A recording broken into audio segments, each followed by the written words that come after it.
Oh, hold on, I'm on mute. I'm on mute. What's good? What's good? What's good? I am Damo, the political plug. This is the Chop Up Show. I'm here with. You can't hear me? I'm here with my dog Toya G, who's saying she can't hear me. You can hear me now?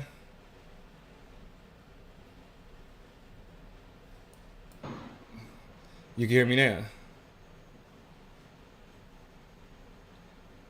Hold up.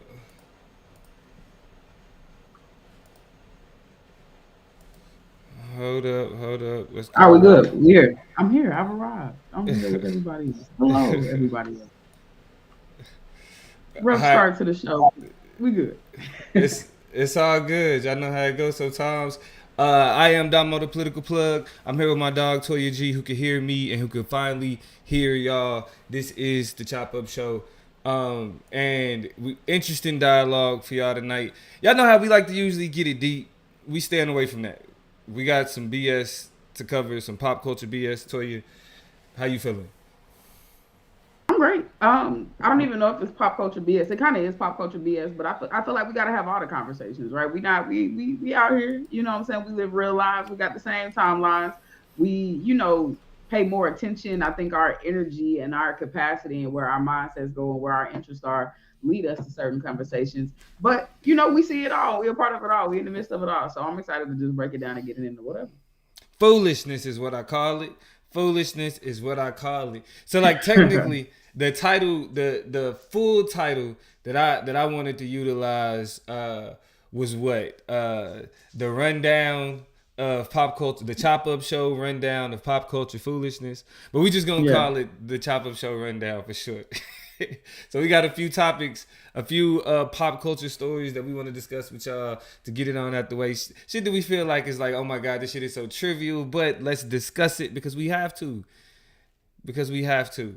Yeah. So to get Miss started. Bam, shout out to Tyler real quick. If you coming in before you even jump into it, you already know we got to do our housekeeping. So I just want to make sure the people who is in Shop Nature, who's in the mix with us, make sure y'all say what's up. Make sure y'all tap in and make sure y'all talking to us as we get into this because the conversation don't move without you. So let us know. Without a doubt, without a doubt. And so, yeah, make sure y'all hit that like button. Make sure y'all join the conversation. We want to hear y'all thoughts on the foolishness, the tomfoolery that's going on in pop culture today. And we're going to start with everybody's favorite light-skinned DJ Envy, one half of the current My Breakfast favorite light Club. skinned DJ is Crystal from the Read, but carry on. There we go. Uh, but with DJ Envy, one half of the Breakfast Club, just got caught up. His business partner recently indicted, uh, being sued, all type of foolishness for real estate scamming. Pretty much taking people money. He's being accused of having a Ponzi, like his name is Cesar Pena. He's being accused Mm-hmm. of having like a Ponzi scheme like approach to real estate. While him and DJ Envy are out doing real estate seminars and having all these conversations about buying back the hood and creating Yeah. generational wealth, all of the talking points that we traditionally hear when niggas end up talking about real estate. But Envy is now on the flip side of first. I'm somebody that's talking about buying up the hood and generational wealth. Now I'm somebody that's like, oh shit, all of this was a scam. It's Right. crazy how that coincidence typically works. All right. Uh, so Toya, what I want to do is I want us to start with actually looking at some of the way that people perceived DJ Envy, because a lot of this stuff with DJ Envy, he was actually kind of warned about. Very much so. Very in his face. And they laughed and killed about it, but they did try to let him know that what he was doing didn't make a whole lot of sense, and that even came out of his own mouth. Out his own mouth. And I Even want to give, saying, I got one really good example that I want to play here to help display how folks was really in the man head trying to tell him like, hey, bro, I don't know about all that.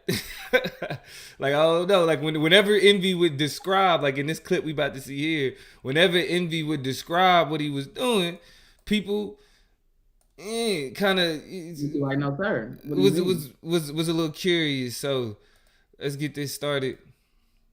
Make sure. Oh yeah, let's make sure we can hear it is. All right, yeah, we good. All right, so let's listen to this sister kind of when she hearing what DJ Envy doing and how she explained it back to him. Let's go. I adore you. I wanna get a house from you. Shit, I don't see houses. But what if you flipping something? Ain't it houses? Or what the fuck you doing? Right. Every time I see you doing something, you flipping a house in New Jersey or some shit like that. No, I'm not a realtor. Houses. I buy houses, I fix them, and I rent them out. I'm not a realtor. I'm trying to encourage people to buy homes and to create generational wealth. You should become a realtor. Okay, but I'm trying to figure out because then you got the home and you try to make money off the home. And you making money off the home. Yes, ma'am. So you selling the homes. I'm selling rooms or apartments. I'm keeping it. SROs. Yeah, I'm keeping it. So you the slumlord. You got 4 families worth of niggas living under one roof? Oh my God. Does the government know? I'm trying to encourage people to buy homes and to invest in themselves so they can always have property instead of continue to rent. By investing in you and putting money in your pocket. Let's not act like you not making money. I'm just to the point I was making is you making money, right? I'm doing it the right way without getting got. But they got to get got by you before they do it. All right, so I mean, if just based on that exchange, right? This is before the accusations of being a scammer and all of that. So just based on that exchange, one could easily be like, Envy, like, are you talking about using other people's money? Like, does that like make sense? You feel me? Like using, and it's like it's a part of like that hustle grind culture mentality where it be like, y'all be doing it wrong. Y'all be using y'all own money. It's like, bro, like using other people's money don't sound. But let's keep it a stack too. When you start to really break down how nonsensical it sounds, the nigga was like, I learned about it in prison from a dude in prison or who went to prison. And this is no tea, no shade to prison because people in there for a bunch of precarious reasons. But to legitimize the skill set and not be able to say, okay, I learned this from somebody in prison. I got out, really explored and researched the legitimacy of it and scaled it up based on, you know what I'm saying? Like there are pieces missing to what you're trying to do. And that's where you end up playing yourself is trying to cut these corners and work these angles, not really thinking about it. There's also a clip of him saying like he called at that time, whoever was on Terror Squad. So it was like Joe Budden. He said he called Fabulous and he called somebody else. And out of his own mouth, he said his own peoples. He said Fab was like, yeah, I'm gonna call you back on that. I think Joe Budden straight up told him, nigga, you going to jail. And then somebody else was just like, this is ridiculous. You know what I mean? So like, it is hard to watch somebody with such a platform, with such an opportunity to really, you know, do a better job at elevating voices. Because we know the Breakfast Club is already like an interesting place. There it is. And I mean, Joe Budden about to get into what he felt in real life outside of what he actually told him on whatever phone call. But you just got such an opportunity with the Breakfast Club to do meaningful things or to take the work and the platform you had there and transition it out to do real substantive things in people's real lives. And you choose to just do weird shit and illegal things that now you got to pay for because you link up with the wrong people. Now, to substantiate a lot of what Toya was saying about the people he reached out to, this is what make all this shit so ironic. Just like everything that happened prior, like all the very obvious signs. And before I play this clip, I want y'all to know, anytime somebody tell you they learn to do something by somebody that they know from jail don't teach you nothing but how to be a better criminal. Yeah, exactly. Like, so if you doing illegal shit, jail teach you how to make it not look illegal, even though it's still technically illegal.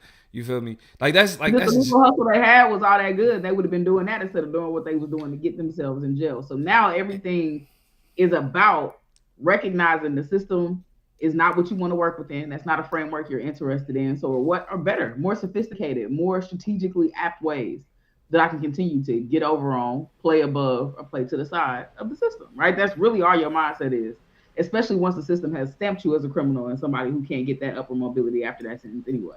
Now it's all about how can I get to come up and make at least this time worth my while, right? By coming about it another way. All right, now let's listen to Joe Budden's reaction when he was approached with DJ Envy's offer. Me as someone that he is not speaking to. We have not spoken about anything. And he calls me and starts talking about some real estate shit. For me, that's odd. We don't speak. And now you calling me, telling me that your man's with the government and he could get the buildings and there's a list, it'll be me, you, and Queen Latifah and whatever the fuck he was saying. was walking my dog Where in the did you backyard. So I'm going to stop listening at this point. But that just sounded fishy. You give me some money, we're going to take it, we're going to get this, we're going to get that. And my brother. To real estate, I call 3 people. I call Clue, Mm-hmm. I call Fabulous, I call Joe Budden. Right? My Desert Storm family. And I said, hey guys, I'm doing real estate. This is something that I think that, you should invest a little bit of money in, try it out, and that way you can do it. Joe Budden told me it was a Ponzi scheme and I was going to go to jail. No comment from DJ Envy. An inside source tells us that the iHeart Radio offices were visited by the feds who took out electronic equipment as part of this investigation. They taking computers. Yeah. They're taking computers. Once they start taking computers, they looking for records. They taking iHeart Radio computers. They looking for transactions. I mean, what is somebody? I feel like I was watching somebody and they was like, I seen Wolf of Wall Street. I know what it's like when niggas start coming in, when you want to burn all the paperwork and niggas start coming in taking computers and stuff like that. It's also another movie, I cannot think of it right now, with Jim Carrey in it, where he was like working on Wall Street or whatever, him and his wife, and they had a bunch of money, end up losing it. And the company he worked for, like when they was finna come in to come do their audit or whatever, it was like burn, get rid of everything. Yeah. The iHeart Radio studios did not get that message, so they still had all of the paperwork and electronics necessary for they didn't get the message because DJ Envy was really convinced that he was like on something on the up and up. Black people, like, I mean, because let's get to the nuts and bolts of this whole thing here. Like, why do we just see somebody on TV, hear somebody on the radio, see somebody go viral, and all of a sudden we think that they're giving us valid advice that we could execute with our real life money, our real life finite money, our real life effort, right? Only know this man because he has a popular radio show. But you got people investing a real world, real life money. How and why is our celebrities legitimized in this way, Toya? I mean, I got to me, a sensible answer. By the way, Tyler in the comments calling you bougie. Tyler said you drinking Dom Perrier. He said Dom pours his LaCroix in a champagne glass. So it's talking shit about you specifically. But the reason I feel like people are just kind of, because everybody, I think people are desperate. You know what I'm saying? And I think the bridge and the gap between the have and the have-nots is so big. When you see somebody like DJ Envy that you watch every single morning, that is constantly having conversations with you and bringing your favorite people in the loop, and he got chains on, he got whatever on, and he talking about how business is expanding, he pivoting out. Like, people are looking for a quick fix opportunity. It's the same reason why people buy the holy water that they sell at 2 a.m. on BET. It's the same reason desperate why people paying. You know what I'm saying? Like, it's just really a matter of desperation. And here's the thing, it's not a secret. Right. So it becomes a question of the people who push and peddle those things, because the type of people who are going to try to fall into and find this. These are not, business savvy, investment knowledgeable individuals. These are people who are taking pieces of their lives, who is piecing things together, that's looking for just something that makes enough sense for them. Because like my barometer for like interesting, weird, like non-mainstream shit like this, that's like not my job or like a career, move or something that advances, that's within my lane. But now you start talking to me like that, my biggest litmus test is, can I take what you said, internalize it, and say it in my own words confidently, right? Can I explain? And this is why I couldn't get into Bitcoin, right? Because I felt like I just, we right, me and you sat in an NFT conversation for 2.5 hours, 3 hours. And really tried to find the value, the merit, the whatever. But when it came down to it, we couldn't confidently talk about it in our own language, in our own way, in a meaningful, material way that made it seem like we would put money on something like that. Like, nigga, I can't even explain it. Right. Like, I'm either a picture that you buy and then you send it, and then they like, it's yours, and then Ethereum, and then. But for some people, they feel like, and here's where it comes: you get the right person to feed it to you. You get them massaging in your vocabulary enough, you get to talking about it confidently and making it make sense. And all of a sudden your whole, you merchandise your entire fortune. I feel like the reason why this whole thing is frustrating for me is just because it's like, how many more times are we going to let celebrities burn us like this? Like, one, Like DJ Envy, Breakfast Club, like it's already how many like really what we call them questionable individuals. Like whether they got questionable integrity, questionable information. You know what I mean? You gotta remember, like Breakfast Club gave legitimacy to Brother Polite. Brother Polite is an individual who was a part of like this whole attempted to be like pro-black, like really the definition of a hotep, and turned out to be a predator. Right, currently in jail for lewd and lascivious act, however that's pronounced. Lascivious, right? Listen, the only black man who ever taught me, I've had 2 black male teachers throughout my entire time in academia, right? And my African American history teacher in high school used to call black kids lascivious niggas. And so that's why that word is so familiar to me, because he is the person who dropped that into our vocabulary and was talking crazy to us. He was like, "Y'all just nasty and don't pay attention. Don't want to come get your ass in." Lascivious. Yeah. Love. Thank you for my sidebar, but carry on. But so you got Brother Polite, who was legitimized by Breakfast Club. You have Jay Morrison. If you don't know who Jay Morrison is, real estate scammer, another real estate scammer. He pretty much ran with this whole Tulsa real estate fund thing, like playing on the souls of black folks, manipulating our history in ways to market of what was he called a real estate fund, but really could be considered another Ponzi scheme. You feel me? Because really, if he would have been pulling in more investors, if he would have been more successful with what he did with the Tulsa real estate fund, Jay Morrison would have been a part of a Ponzi scheme. And so, as you have these people who like don't have the best interests of the people at heart, but speak on the people, get access to these platforms that have the minds and the hearts of the people. And then we get caught up in these scams because it's like the people who like we are thinking represent the culture and putting the culture, you know what I'm saying, like out in front, really is giving leeway and giving access to us, to all these people who just want to tap into niggas' pockets. You feel me? And I feel like at this point now, it's like really, I don't see how the Breakfast Club come back from this. I don't see how DJ Envy is seen as somebody who's credible in the culture after this. Even if he wasn't like had his hand like in it, like knew it was a scam, the irresponsibility, you know what I mean, that you displayed as not only a grown man, but just as somebody who like you are a public figure, you should be embarrassed. Do you think his behaviors though really implicate the entire Breakfast Club like that? Like, okay, so Angela Yee is not on it right anymore. Right. She left, right. She is leaving. She's gone. Right. That happened a few months ago. I didn't know she was making an announcement on something happened in the future, or if that was like effective immediately things were changing. Yeah, so she got her new show and everything. That's already a thing. No. So then with just them 2 left, so are you saying like, because Charlamagne was Charlamagne, he's his own personality, and I don't want to make this topic about that because we got a whole bunch of stuff, other stuff to talk about. So I don't want to talk specifically about Charlamagne, but he's been able to withstand a lot of criticism, a lot of ups and downs, a lot of peaks and valleys, a lot of interesting comments that he's made, and still been the face of the Breakfast Club, still been able to kind of propel it forward or whatever. So do you really feel like that'd be the end of it forever, or that, just DJ Envy's part of it is like, what are you saying about the trajectory you think in terms of the Breakfast Club?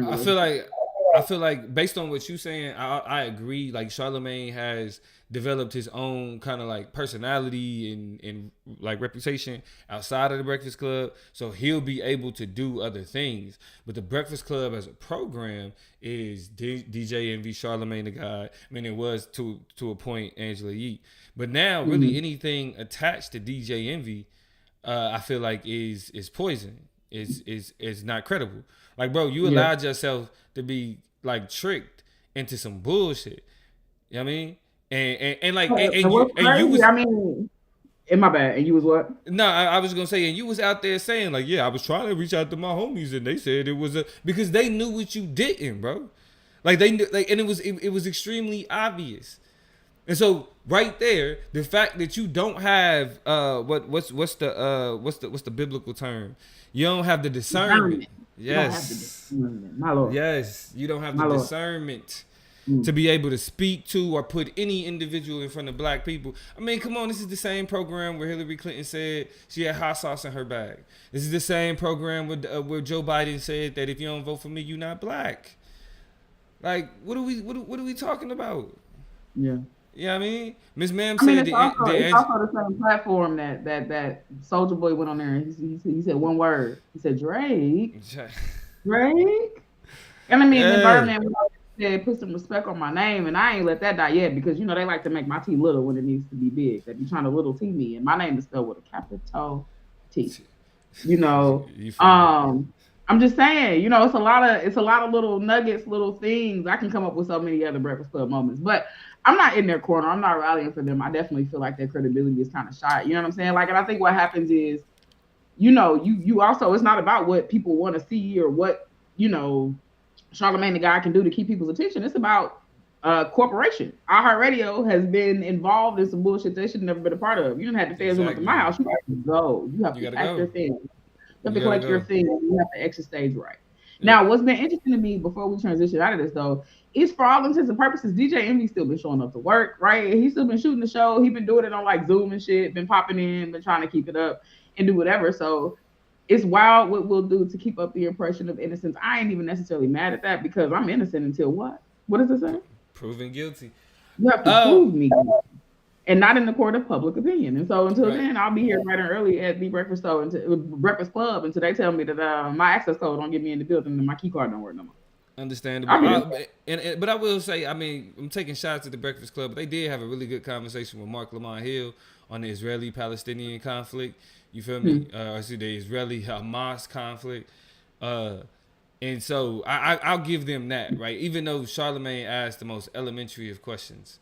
Yeah, like he asked questions that totally like insight, but then he also may be asking from the standpoint of like, oh, I'm asking like the regular person, whatever.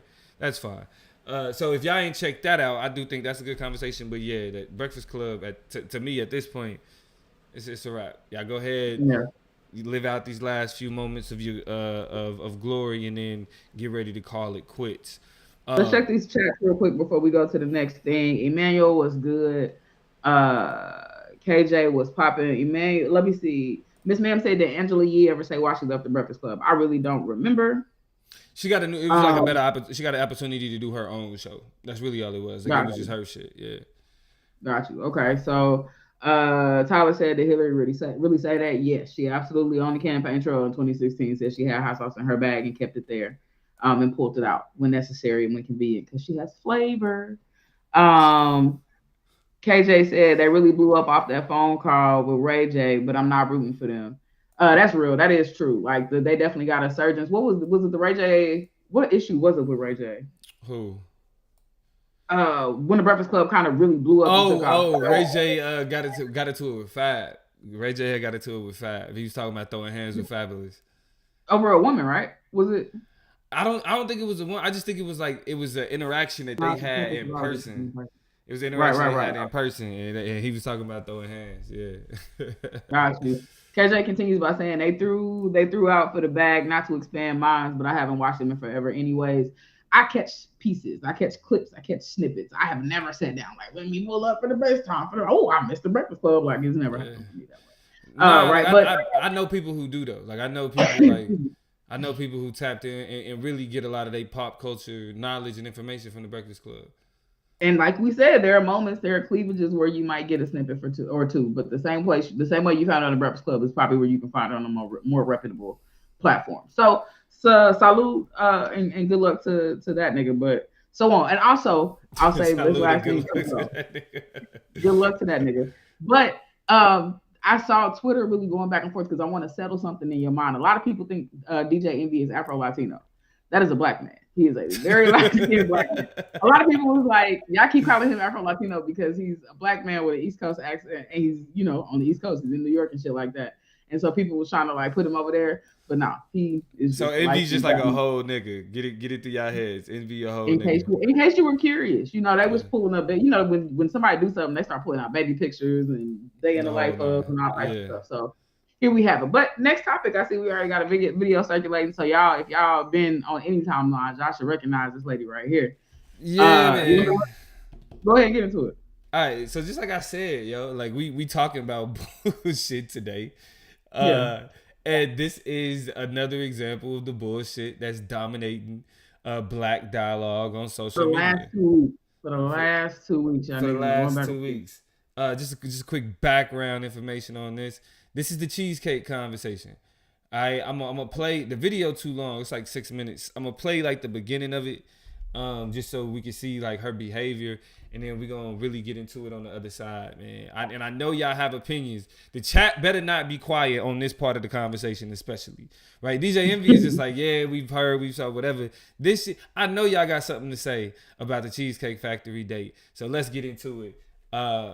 This is the sister who, let's just watch. Hold on, let's just watch here.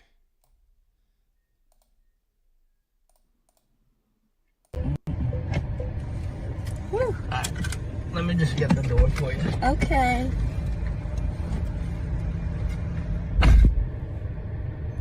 He got me at the Cheesecake Factory, y'all. I ain't getting out this car.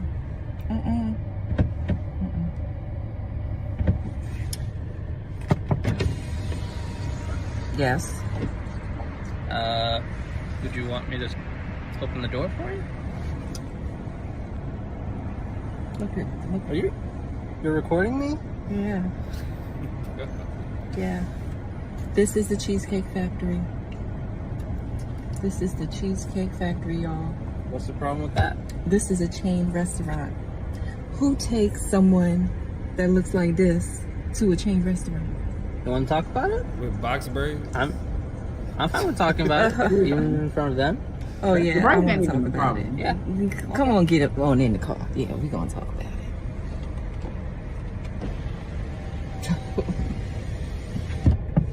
Oh, okay.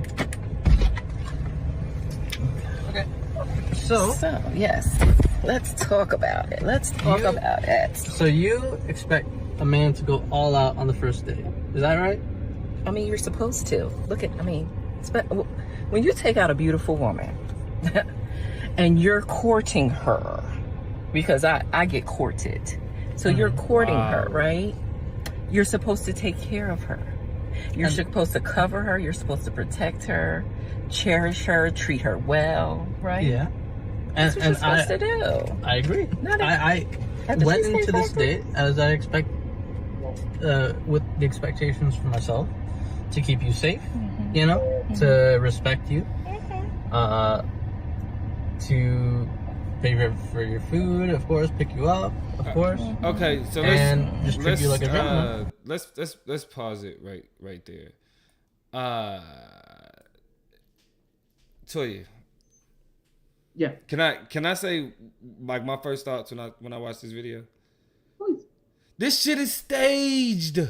Yes, it's very much a skit. Why are we taking such serious let's be serious. Everything from him looking into the camera like, oh, do you want me to come in the car and talk about it? Oh, you're not gonna unlike it. Her acting is terrible. This like none of this is real. I seen a tweet earlier. I was like, the people who feel like this video and other videos that be kind of like it are real are the same people who, with our big, knowledgeable, social media savvy selves, still falling for tricks and gotchas at 65 and shit. We gonna be y'all the ones who gonna be in the retirement home. Y'all the ones who be falling for AI. Like, it's not hard. It's just nothing natural about. I mean, and I don't know. This is better than some other skitted videos that I've seen that people end up having these outrageous conversations about. This is actually a little bit better. But y'all, like the fact that we lead ourselves into not only this one. This is one example of so many conversations like it that are just like really shallow and stupid. It's in the same category of the $200 dates. It's in the same category of who sits where in the car. Of fixing your man's plate, or your mama or your wife. Yeah, fixing who eats first. Like it's all very tired and, like you said, very obviously scripted. Not to mention, like, okay, so it's not real. Put that aside. But the wardrobe, the casting, like the lipstick in this dress is killing me, because that's another thing that gave it away to me. Because, like, man, it's not given for you to be giving out this attitude, and you got this matte purple ashy looking lipstick on.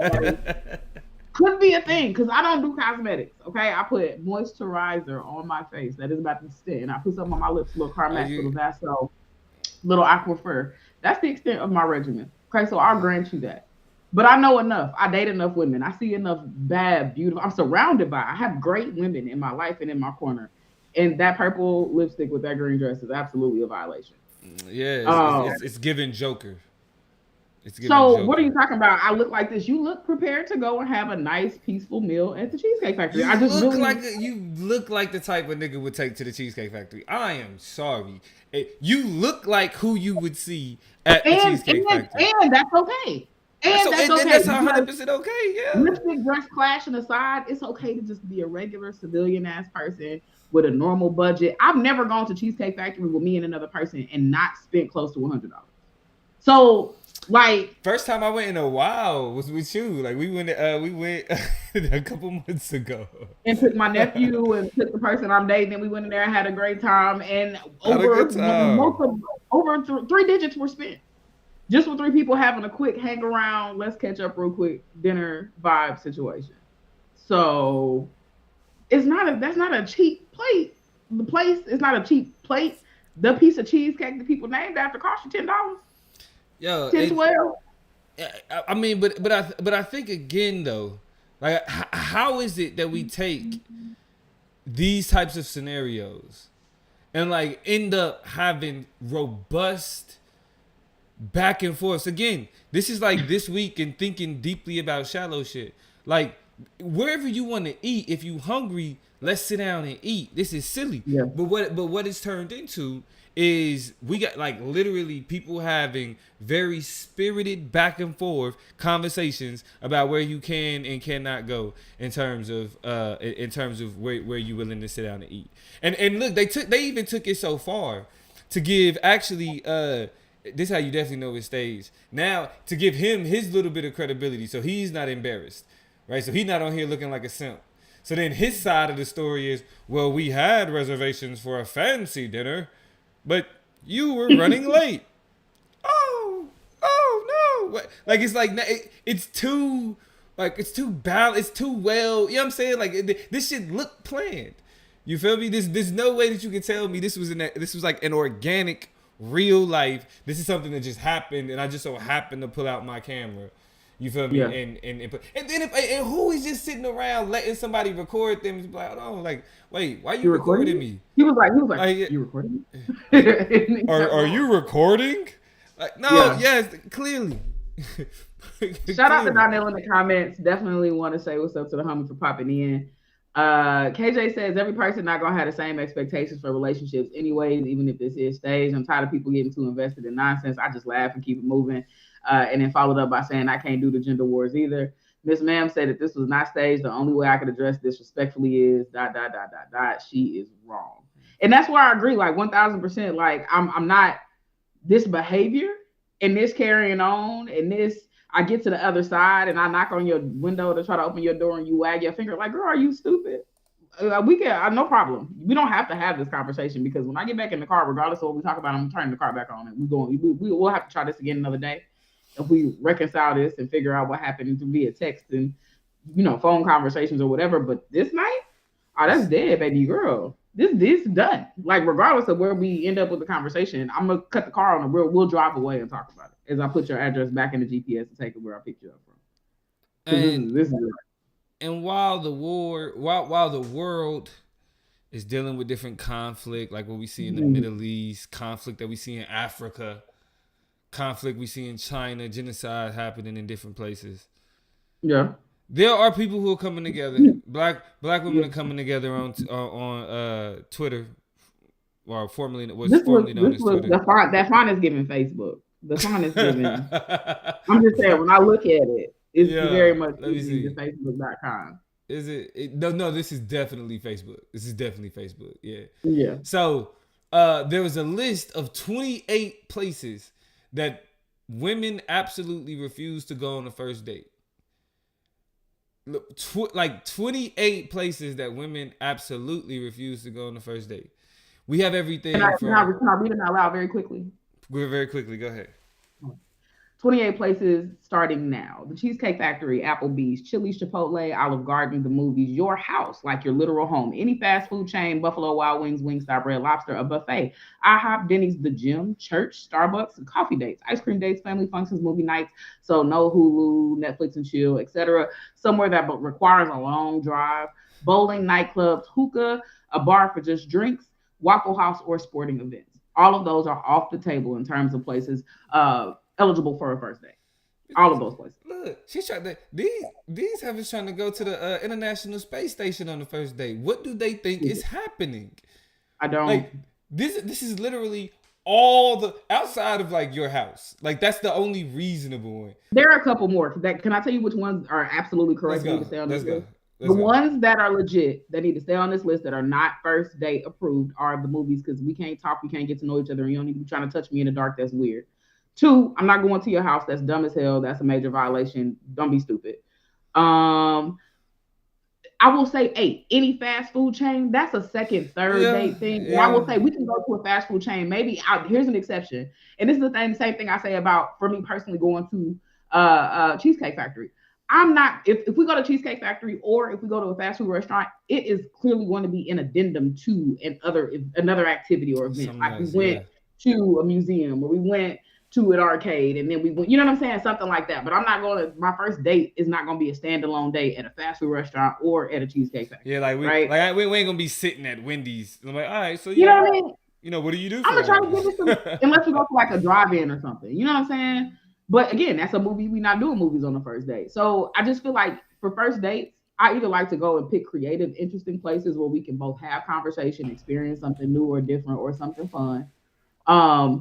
Or I want to go to like a local restaurant, somewhere unique. It's just something that's not a chain. You know what I'm saying? That you can't already or haven't already been to by yourself and wouldn't already automatically go to. Let me go through the rest of this list and talk about any other ones that are just kind of like legit on the list. We don't need to go to the gym together. My nigga, I don't want to sweat in front of you. I'm not trying to, I don't want you to sweat. But see, that's where I start. That's why I think that's why I start thinking we start getting into like, listen, if we both gym heads, like, and I'm just like, yo, like, let's, like, you like to go to the gym. I like to go to the gym. Like, let's, come on. Like, but I don't know. This is where, and this is where like people have their preference, right? You got to think about it. It's some other things you got to think about, because you're not a woman. You're not a woman. That's right. True. The gym, the clothes, the bending over, the body centered component of that, you might just, it might not be that time yet. You know what I'm saying? Like, I just really feel like in terms of maybe something you don't have context for is the insecurity women already have when they go to the gym about who's looking at them and how. And yes, I understand women kind of blow up the idea that they're the center of attention at the gym. People just be trying to work out and go. But there are also the other side of the predatory components of being in the gym and being in that environment, and people trying to cop looks and feels. And let me show you the right form. And it just opens up the opportunity for a lot of awkward shit that we don't need to do if we don't know each other like that. And that's just a vantage point that you don't have. That's all I'm saying. So this is the thing. So my, like, now talk to me in the chat if I'm tripping about this real quick. Gym, yay or nay? And is what I'm saying making sense? So this is my thing. I don't think any of these things are right or wrong. It's what people themselves want to accept. You feel me? Like coffee dates. Like, come on. Like, that's like the best first date. Like, yeah, let's go grab a cup of coffee. Like, you know what I'm saying? Yeah, a lot of people, that whole, you got to buy me, because something on here said a bar just for drinks. Like, we can't go anywhere and just have a bed. You got to buy me something to eat, this and the other. I think that shit is stupid and foolish. I definitely agree with you that a coffee date is a realistic, quick, non-committal opportunity to vibe with somebody, get to know when my drink is done, when my bed is done. We go on our separate ways if that's how we feel, or if not, go get another one.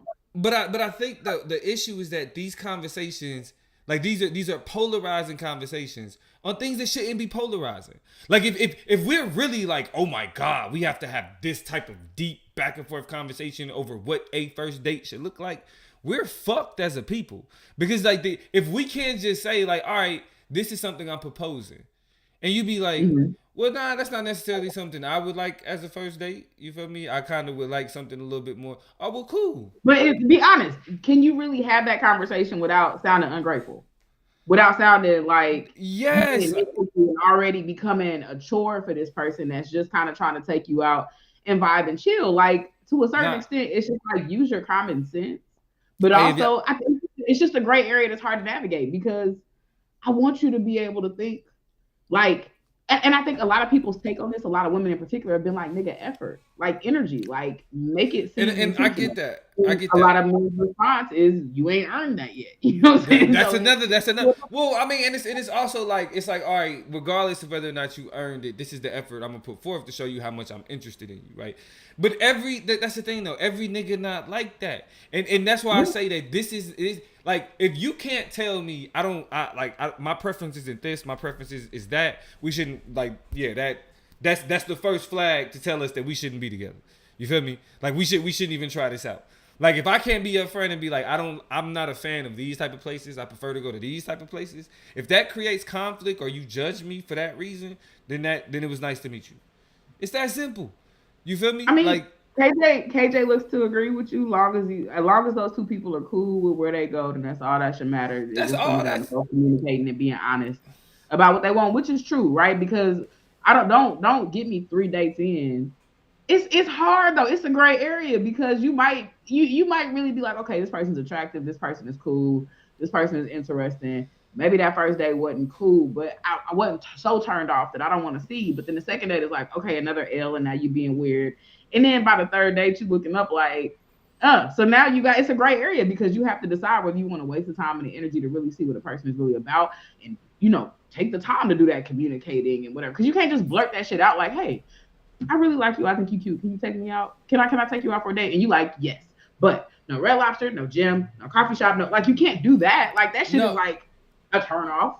So you also have to create the terms and conditions in the environment for this communication y'all saying that has to happen. So it's really hard, because, like, when do I start to be like, this is what I like, this is what I don't like, when I start like a bitch?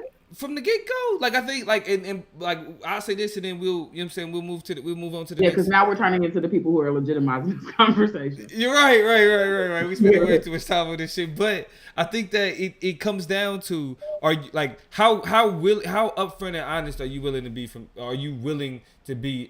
the beginning? And I feel like one at a certain point in my life, that's all I was about, was honesty. Mm-hmm. You know what I mean? To the point where, like, I used to, even when I first met my wife, I used to tell her straight up, hey, love is for the birds, lady.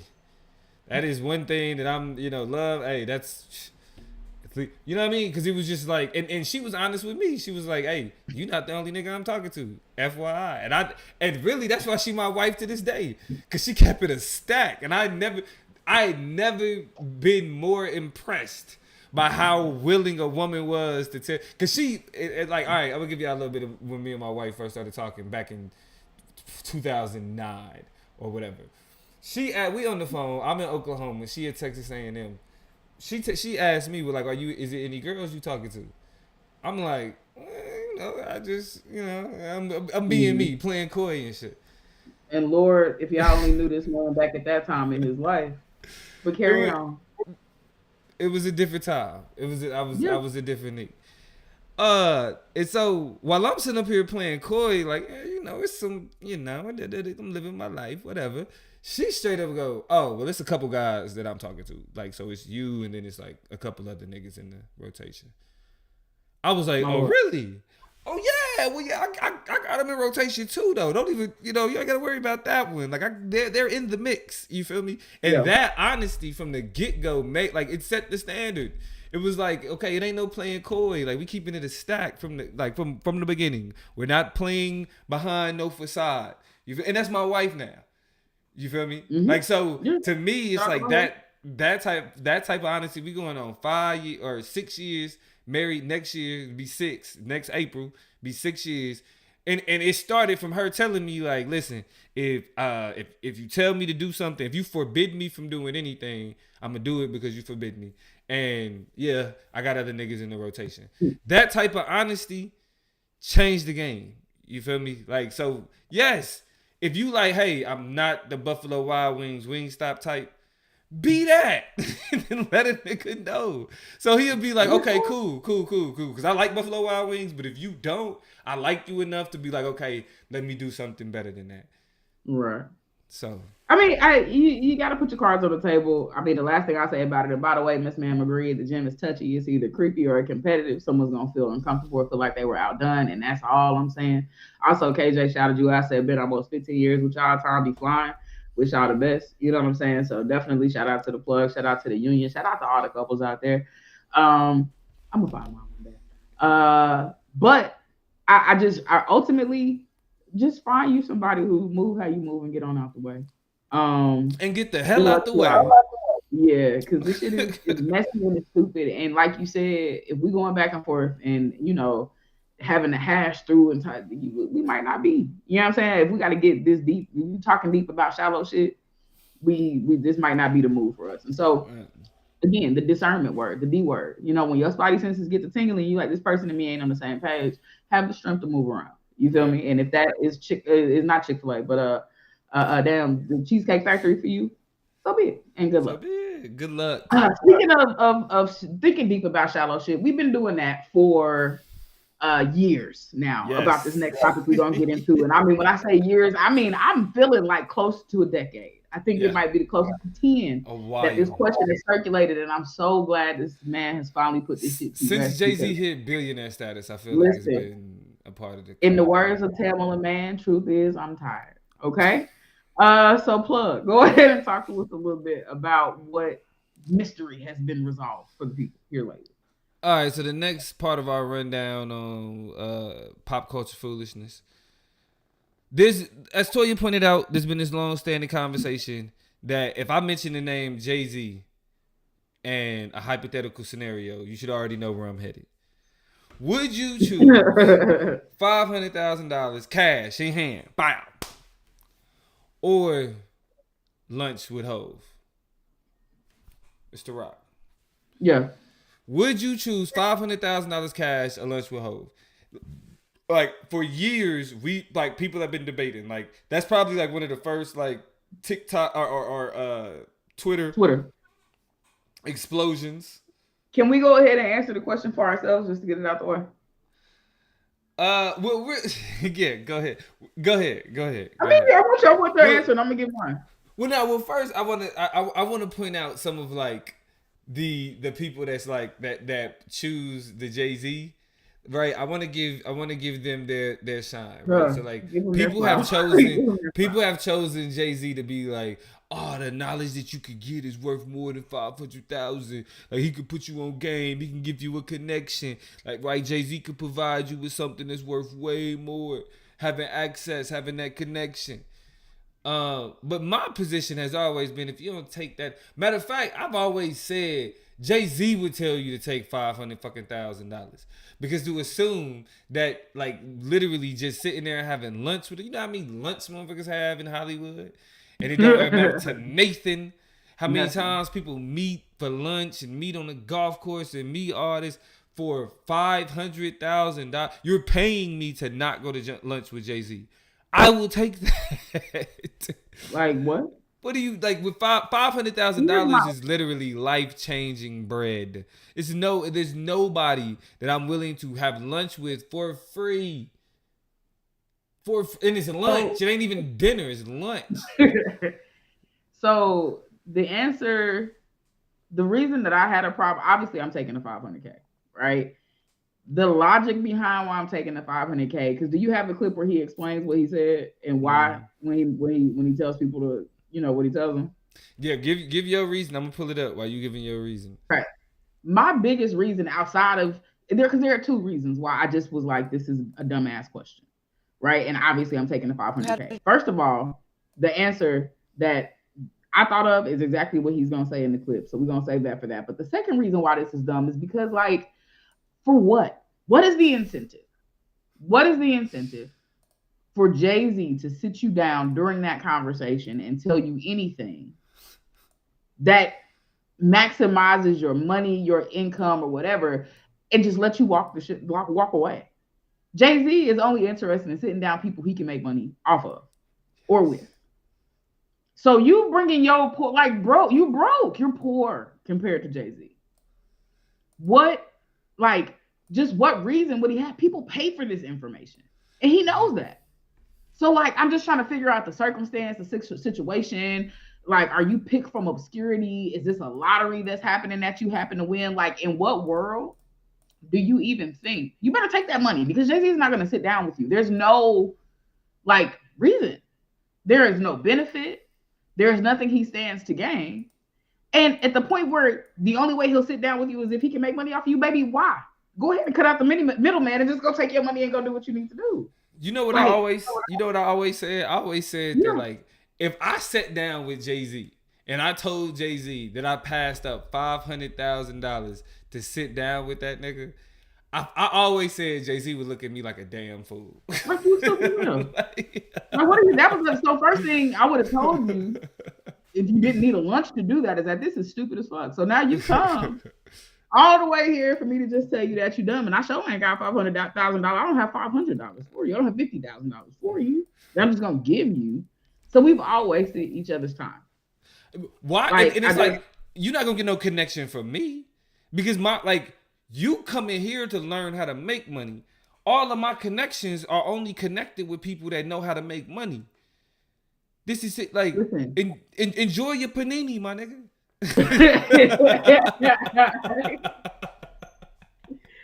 Bro, look. And we know that time equal money too. So Jay-Z losing money sitting down with your ass. Like, you know what I'm saying? Like, money. I don't know. Matter of fact, he getting the other $500,000 just to sit down with your goofy ass. You feel me? And here's the other thing. Let's be real about this too. Jay-Z is a human being. Thanks.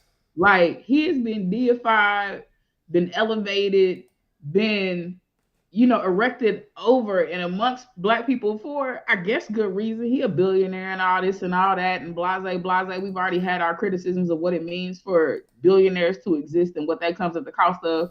So I'm not too heavily invested in that anyway. But the nigga, like, what do you think he has to say? I've always wondered, like, what unique, profound thing are you banking on Jay-Z saying that you cannot find in a YouTube video, in a podcast, that you can't find with $500,000 of your own? You know what I'm saying? Like, they're just like, what? I don't know what you all are expecting to hear from Jay-Z. Right. I think that's also been the thing that always kind of confused and befuddled me is like, what is this? What do you think you're gonna get after your side salad? Like, you have an appetizer and then JC says what to you? It all makes sense. That's not something you've already heard before. That's already something you didn't know. JC's gonna tell you need to find some consistency. He's gonna tell you need to find some discipline. He's gonna tell you need to develop your craft and find an audience for it. He's gonna tell you to find your niche and find a way to stick out. And he's gonna tell you don't give up. Not to give up. Come on. So first of all, you welcome, because now LaToya Green, Professor Green, higher definition, Toya G, Toya, LaToya, whatever you want to call me in this moment, I'm giving you that information for $0.00. Right. Now, it's a lot of questions, a lot of these hypotheticals that we don't get answers to, but we got an answer to this one. Jay-Z is being posed the question. It's Gail. What's her name? Gail what? King? Gail from Oprah and Gail. Yeah, Oprah and Gail. This is Oprah homegirl. I know her last name too. It's King, right? It should be King. I feel like it's Gail King. Yeah, that's who it is. But Oprah homegirl asked Hov the question that's been tearing up the streets, tearing up the timelines, and did we get the most obvious answer? Choice between getting paid $500,000 in cash or lunch with Jay-Z. Yeah. Which would you choose? It's like you gotta take the money. You know what I'm gonna say? Yeah, I mean everything that I'm gonna say. No, only because people say, of course you take lunch with Jay-Z because the wisdom that you would get from him would be so beneficial to you. It would only be a matter. You would take the money. Yeah, because you got all that in the music for $10.99. That's a bad deal. I wouldn't tell you to cut a bad deal. Like, I don't take know. the $500,000, go buy some albums and listen to the albums. It's all there. If you piece it together and really listen to the music for the words, for what it is, it's all there. Everything that I said was gonna happen. Everything that I said I wanted to do, I've done. And there's the blueprint. The blueprint literally to me and my life and my journey is there already. He said the blueprint is literally to my life and my journey. is already there. That his answer was my first reason why that is dumbish. The names of the album they're called the Blueprint. He did it 3 times. Then, hello, like you didn't hear me? Still not clear? Didn't work for you? Try it this way. 3 different opportunities. Then, I mean, just there were Black albums, there were 440 and 4s, there were Carters. There are just so many things. The nigga has a museum. Go to his museum. And what else does he rap about though, other than making money and finding other ways to make money and thinking about ways to make money? And like what Jay-Z wasn't a trap rapper. You know what I'm saying? Yeah, well, did he talk about rap? Did he rap about street shit? Yeah, but it was always about flipping money and doing this with money and doing that. Like, even he himself said, what am I going to say? Like, 500,000, like, take that 500,000 and go buy some albums. But, and real quick, and I just want to kind of push, because we've seen and heard the obvious now. You heard it from the horse's mouth. You need to take the money and run. But that wasn't enough for everybody. You had fools. You had idiots. You had dummies. You had Rick Ross. Yeah, I don't want to be disrespectful and use pejoratives to describe his behavior, but the boss, I'm using air quotes, Rick Ross has a differing opinion from even Jay-Z, Sean Carter. And so if you have that prepared, I would love for us to close this out by listening to what in the spirit of the Breakfast Club, the donkey of the day, in relationship to this conversation. I don't got the I do not have the. Oh, you don't got the clip? Well, let's just talk about it. Rick Ross decided after this man Jay-Z said take the bread to be like, I think I want to take the money. I would take the money from Jay-Z. Like, what was he talking about in this video? What? You talking about Rick Ross? Yeah. What was his take on why he would take the money instead? Because of who Jay-Z is. Like the same argument that everybody, like it wasn't even like a unique or, you know what I'm saying? Like, or any significantly new argument. He really just repeated the same talking points that we hear literally people regurgitate all the time. It's like the value that you can get from a conversation with Jay-Z. It's like, bro, there's nothing that he can say that is a better deal than saying, I'm not going to meet with Jay-Z and I'll take $500,000. Like, you can't, there's no better deal than that. Like he said, it would be taking a bad deal, and I would not tell you to take a bad deal. Rick Ross is telling y'all to take a bad deal. Yeah, which is why you shouldn't be listening to him. The only way, and Miss Ma'am said this, and I think this will probably close us out so we can talk about this last little topic, but Miss Ma'am said, unless he's about to be your mentor and guide you on the regular, taking that lunch is a terrible idea. And I agree, right? Only in the world, like if you said 30 days with Jay-Z, I don't even know if I would take 30 days instead of or 500K. I still think I would take the 500K. No, that's the easiest 500K you can make.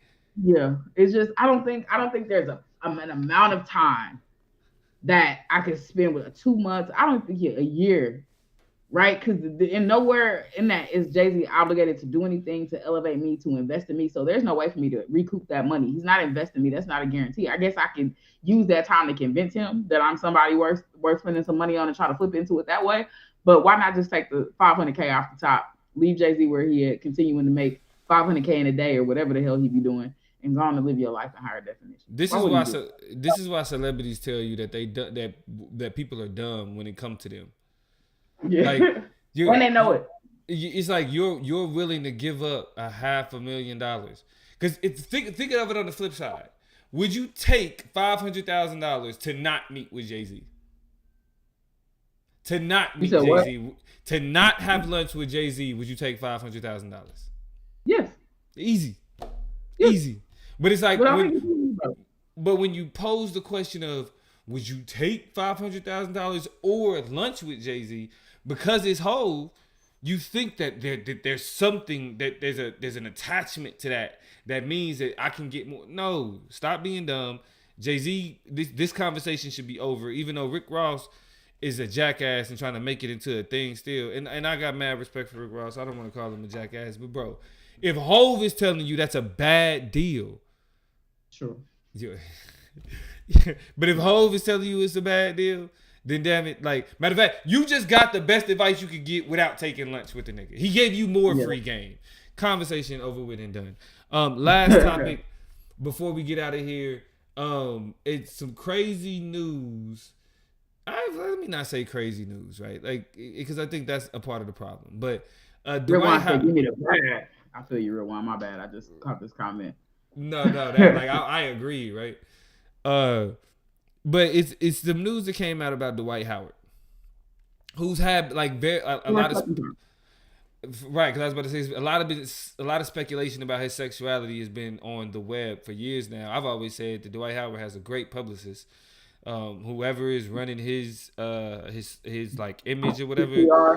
Kudos. Your PR person is top notch. But sometimes it's only so much stuff that you can hold back. And recently Dwight Howard was accused by another male of engaging in certain sexual acts that this other male didn't necessarily consent to.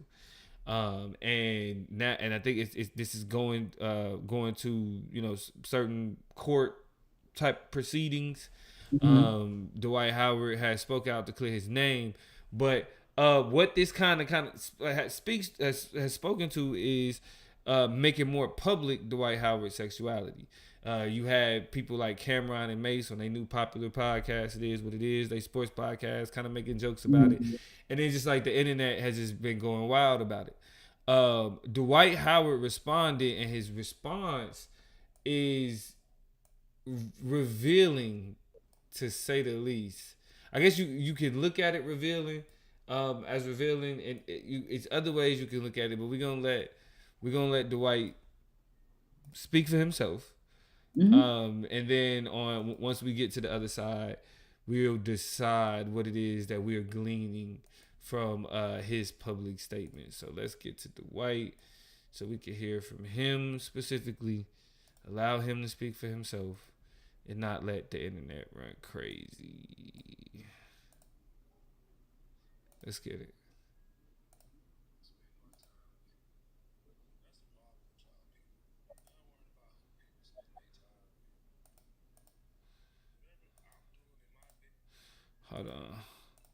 Hold on, tell you. What's going on? I'm trying to get it to play on. It's up there, but it ain't playing.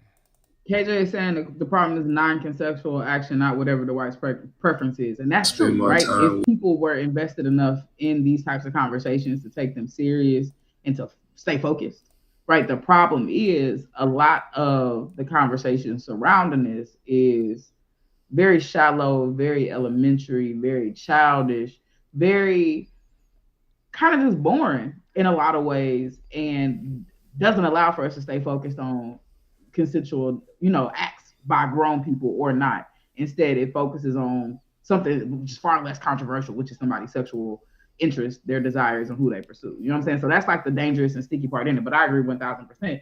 We need to be focused and stay focused on whether or not he did what he's being accused of. You know what I'm saying? But go ahead, Blood. All right, let's play this real quick. Spend my time with. That's the problem with y'all people.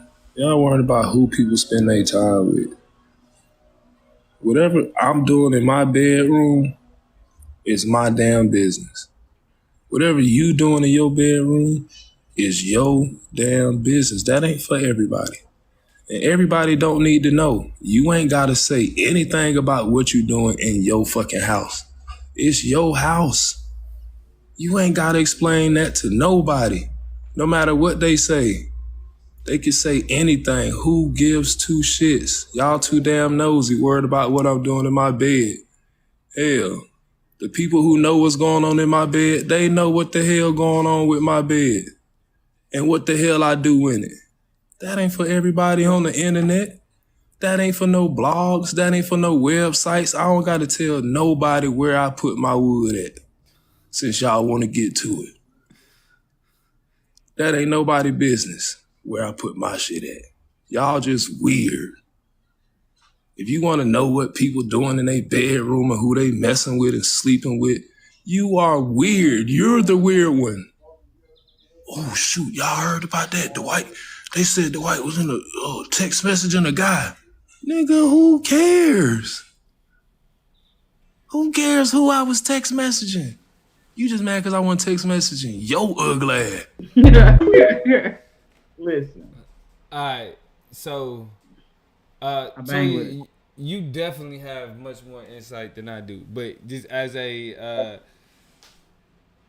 the cisgendered heterosexual perspective, that nigga just came out. The reason and the reason why I say that is when he says who cares, as a part of the politics of heteronormativity, and I'm not and again, like I respect, you know what I'm saying, everybody's sexuality, y'all rock how y'all want to rock. I agree with that, what Dwight is saying. Who cares what other people doing in their bedroom? But the politics of heteronormativity dictate that cisgendered heterosexual men, heteronormative men, put on display their heterosexual behavior.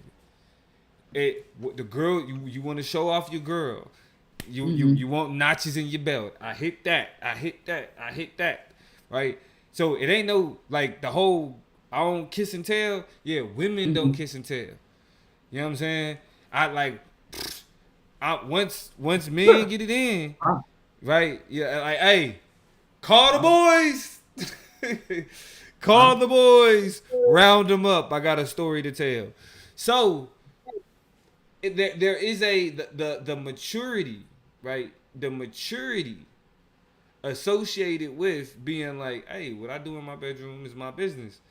It's literally something that you see typically displayed by queer men, right? As a form of as a form of privacy and protection, because you don't know how, you know what I'm saying, people are gonna respond if they find out that you're a queer man. You feel me? And so from a heterosexual man, if you get called gay, nigga, I ain't gay. I didn't hit. I got my nigga. Look at my nigga. I just got me some. You feel me? But as soon as a nigga say, ain't none of your damn business, that is a level of maturity that you do not typically see with heterosexual, cisgendered, heteronormative men.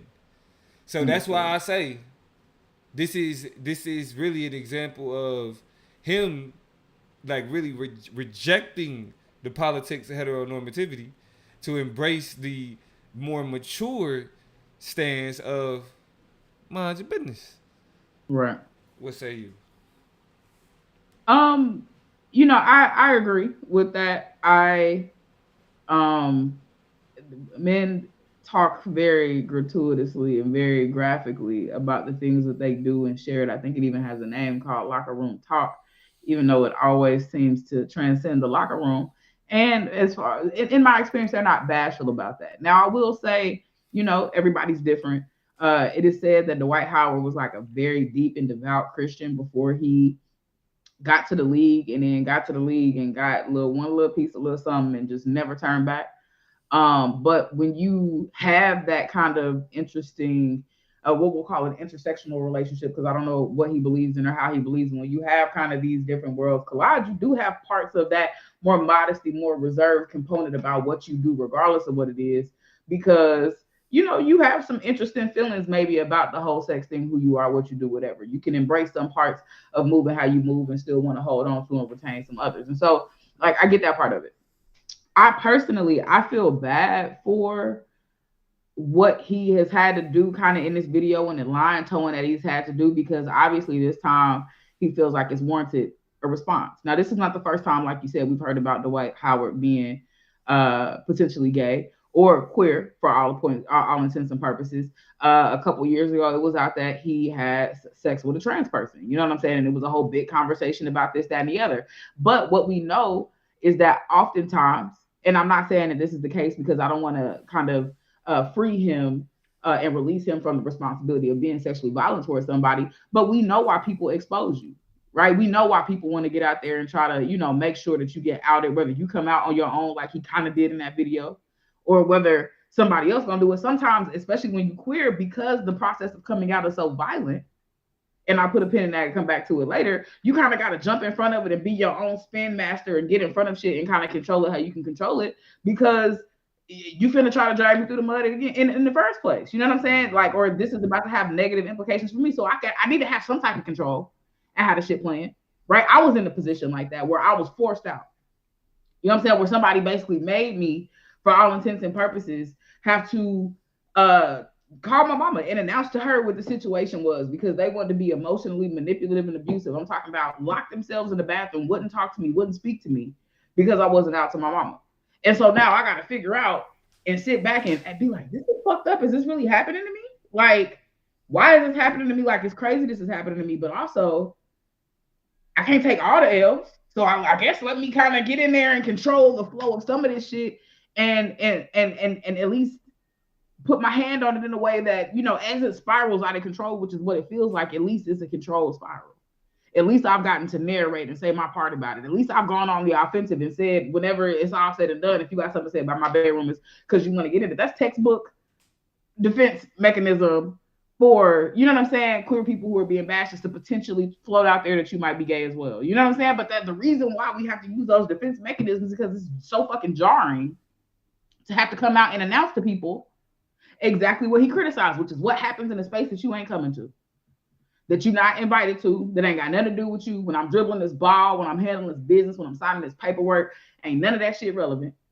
He understands the spaces and places he needs to occupy and how you need to move in the locker room and how you need to behave on. So, like, as long as he ain't been giving y'all none of that and coming at you wild and violating and being in the, like, what is the big deal? That's the same thing. Some men like their booties to be fondled, played with, lit, manipulated, whatever.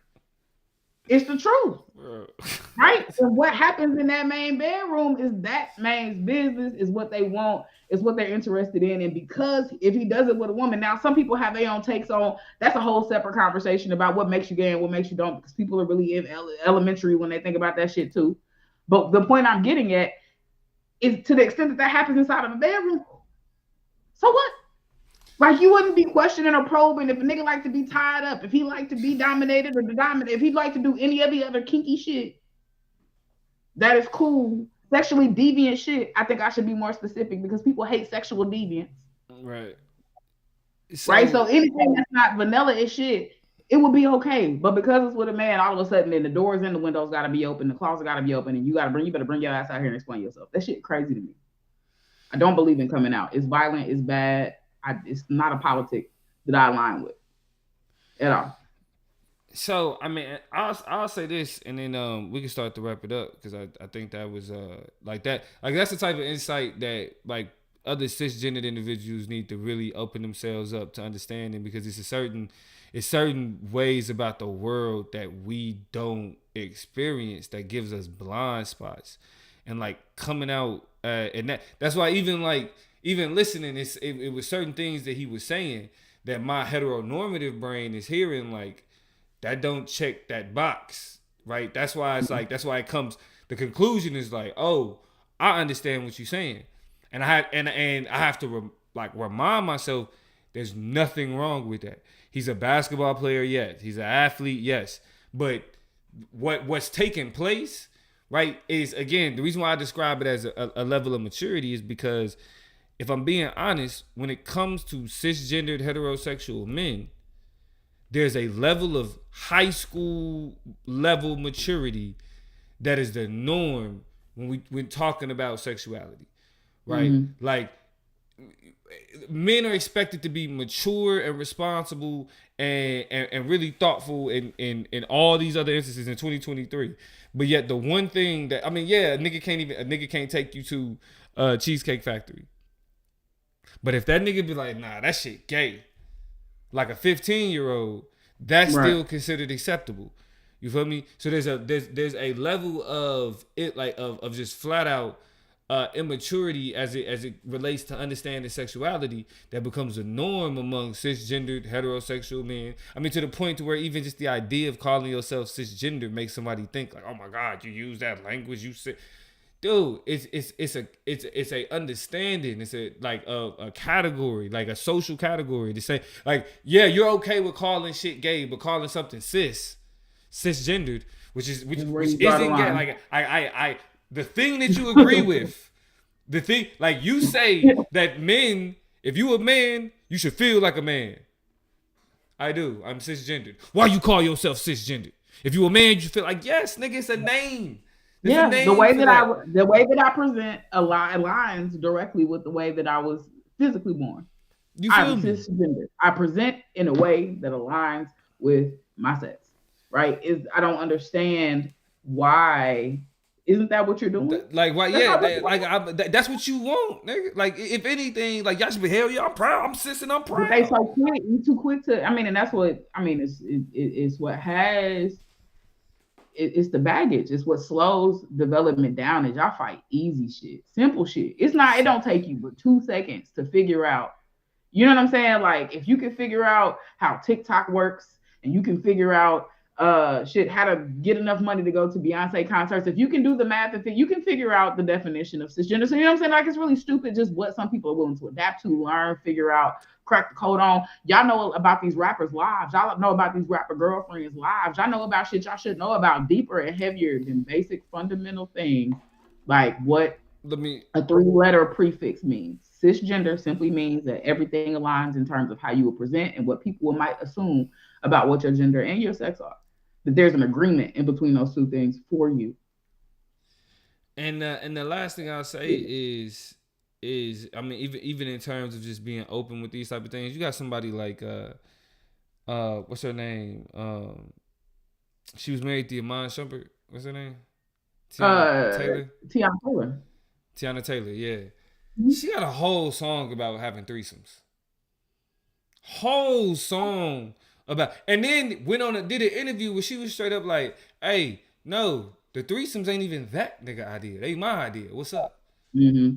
There's no conflict. There's no controversy, right? So like again, like let's remember what this is about. Let's remember the politics at play, right? And because of like the social norms that we still abide by, like cisgendered men specifically, like I really have to raise the bar of maturity when it comes to having conversations about sexuality. Because niggas still act like we at the lunch table. Not even on some whole diversity. We just like be an intelligent, capable grown man. Yeah.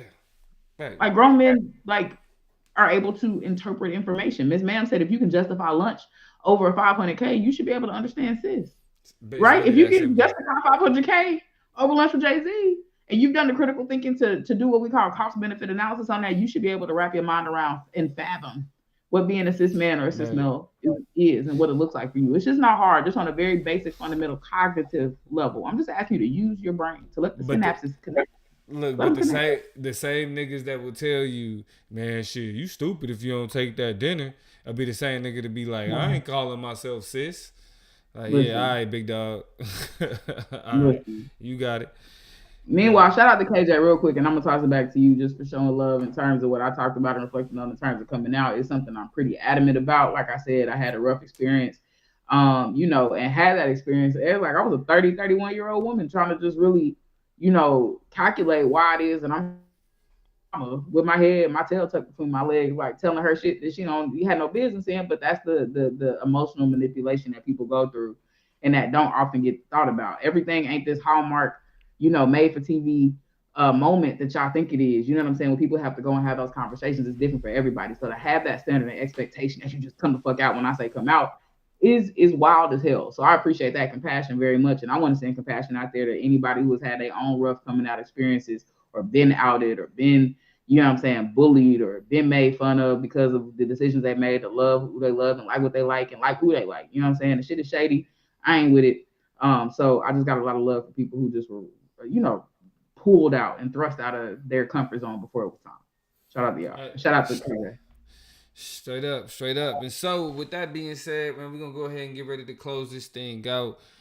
We actually got another episode that we're preparing for y'all to talk about the immigration situation that's happening in Chicago and in other places like New York and even in border towns in the South and places like Texas. It's a lot of dialogue about the impact that illegal migrants are having on black communities, especially in Chicago. So we're gonna take some time to highlight that here soon. We're gonna have an episode prepared for that. So y'all stay tuned, ready for that. And then also we're gonna have our end of the year season ending episode here soon. While we get prepared, get ready to start our new season, and get things cracking. So y'all stay tuned for that. Anything else you want to say to the people before we go, Toy? Hey, Emmanuel showed us some love. Thank you so much. Said it was a great show. I hope y'all felt the same. If you haven't already hit the thumbs up, do that. We appreciate y'all every Thursday and or Friday. Y'all know we be kind of slipping and sliding a little bit. Y'all know where to come and find us. We even started a little late and still had Chop Nation in the room, in the building. So I'm grateful for y'all. Everybody who chimed in, tapped in. Tyler, if you still out there. Donnell, you know what I'm saying? Just everybody who always shows us love, and anybody who is just hanging out with us, hit the bell so you can stay connected. That's all I got to say. Without a doubt. Hey, and with that being said, we love y'all, Chop Nation. We will see y'all next time. This is the Chop Up, and we out of here. We out.